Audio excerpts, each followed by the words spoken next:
Welcome to the electrical वे। ये है आपका इलेक्ट्रिकल इंजीनियरिंग का घर। लाइक, सब्सक्राइब, शेयर और कमेंट करना मत भूलिएगा। नमस्कार। आज हम एक ऐसी अदृश्य शक्ति के बारे में जानेंगे जो हमारी पूरी आधुनिक दुनिया को चलाती है।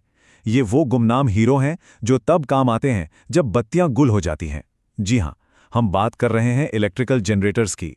कभी सोचा है जब कोई बड़ा पावर कट होता है तो अस्पतालों में ऑपरेशन कैसे चलते रहते हैं, या बड़े बड़े डेटा सेंटर जहां हमारी सारी डिजिटल दुनिया स्टोर है वो कैसे काम करते रहते हैं? इसका जवाब इंजीनियरिंग के एक शानदार आविष्कार में छिपा है, और वो जवाब है जनरेटर। अब एक सबसे जरूरी बात समझनी होगी। जनरेटर बिजली बनाता नहीं है। नहीं, वो असल में सिर्फ ऊर्जा का रूप बदलता है। ये मैकेनिकल एनर्जी यानी घूमने की ताकत को इलेक्ट्रिकल एनर्जी में बदल देता है, जिसे हम इस्तेमाल करते हैं। तो चलिए इस मशीन के अंदर थोड़ा और गहराई में चलते हैं और समझते हैं कि ये हमारे जीवन के हर पहलू को पावर कैसे देती है। जैसा कि हमने कहा, ऊर्जा बनती नहीं, बस अपना रूप बदलती है। जनरेटर को चलाने के लिए किसी मैकेनिकल सोर्स की ज़रूरत होती है, जैसे कोई भाप से चलने वाला टरबाइन हो, या नदी के पानी का बहाव हो, या फिर कोई पवन चक्की हो जो जनरेटर के अंदर के हिस्सों को घुमा सके। तो ये जादू होता कैसे है? इसका सारा क्रेडिट एक वैज्ञानिक सिद्धांत को जाता है जिसे एक बहुत ही जीनियस इंसान माइकल फैराडे ने खोजा था। चलिए देखते हैं ये सब शुरू कैसे हुआ। देखिए, सब कुछ शुरू हुआ 1831 में। ये एक टर्निंग पॉइंट था। माइकल फैराडे ने पाया कि अगर एक मैग्नेटिक फील्ड को बदला जाए तो उससे बिजली पैदा की जा सकती है।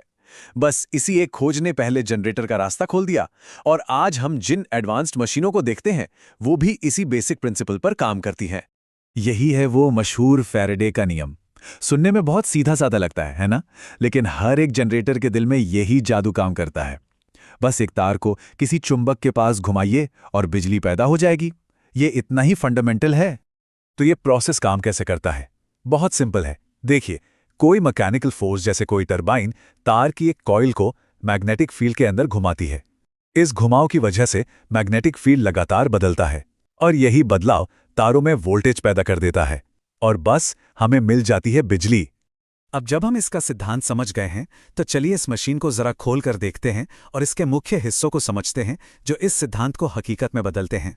हर जनरेटर के दिल में ये दो मेन हिस्से होते हैं: स्टेटर जो अपनी जगह पर खड़ा रहता है, और रोटर जो इसके अंदर घूमता है। जब रोटर घूमता है तो उसकी मैग्नेटिक फील्ड स्टेटर के तारों को काटती है और बस बिजली पैदा हो जाती है।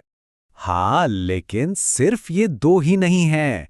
इनके अलावा भी कई जरूरी हिस्से हैं जो सब कुछ ठीक से चलाने में मदद करते हैं, जैसे कि फील्ड वाइंडिंग्स जो मैग्नेटिक फील्ड बनाती हैं, और अगर डीसी जनरेटर है तो उसमें एक कम्यूटेटर होता है जो एसी को डीसी में बदलता है। साथ ही वोल्टेज को स्टेबल रखने के लिए एक वोल्टेज रेगुलेटर और मशीन को ठंडा रखने के लिए कूलिंग सिस्टम भी होते हैं। अब एक मजेदार बात, सारे जनरेटर एक जैसे नहीं होते। सिद्धांत तो सबका एक ही है, लेकिन अलग अलग जरूरतों के लिए अलग अलग तरह के जनरेटर बनाए गए हैं। जैसे कि एसी जनरेटर, जिन्हें ऑल्टरनेटर भी कहते हैं, ये सबसे आम है। हमारे घरों में, पावर प्लांट्स में यही इस्तेमाल होते हैं। वहीं दूसरी तरफ इन्वर्टर जनरेटर हैं जो लैपटॉप या मोबाइल जैसे सेंसिटिव इलेक्ट्रॉनिक्स के लिए एकदम साफ और स्टेबल बिजली देते हैं। और अब एक कमाल का फैक्ट, बड़े बड़े पावर प्लांट्स में जो जनरेटर होते हैं वे इतने एफिशिएंट होते हैं कि 95% से भी ज्यादा मैकेनिकल एनर्जी को बिजली में बदल सकते हैं। मतलब जितनी एनर्जी दी उसके लगभग सारी की सारी बिजली बन गई। ये वाकई में इंजीनियरिंग का एक चमत्कार है। तो चलिए अब इस टेक्नोलॉजी को इसकी असली दुनिया से जोड़ते हैं और देखते हैं कि इसका असर हमारी जिंदगी पर कितना गहरा और कितना जरूरी है। सबसे पहले तो पावर प्लांट। यहां जो जनरेटर होते हैं वो इतने विशाल होते हैं कि उन्हें साइट पर ही असेंबल करना पड़ता है। फिर सोचिए अस्पतालों के बारे में, जहां इमरजेंसी में ये बैकअप पावर देकर जाने बचाते हैं। और डेटा सेंटर जो हमारी पूरी डिजिटल दुनिया को जिंदा रखते हैं। जनरेटर कंस्ट्रक्शन साइट्स को पावर देते हैं और विंड टरबाइन के जरिए साफ सुथरी एनर्जी भी बनाते हैं। ये सचमुच हमारी मॉडर्न सिविलाइजेशन की रीढ़ की हड्डी हैं। तो सोचिए, फैराडे का करीब 200 साल पुराना एक सिद्धांत आज भी हमारी दुनिया को रोशन कर रहा है। ये बात सोचने पर मजबूर करती है ना? कि जैसे इस एक खोज ने सब कुछ बदल दिया।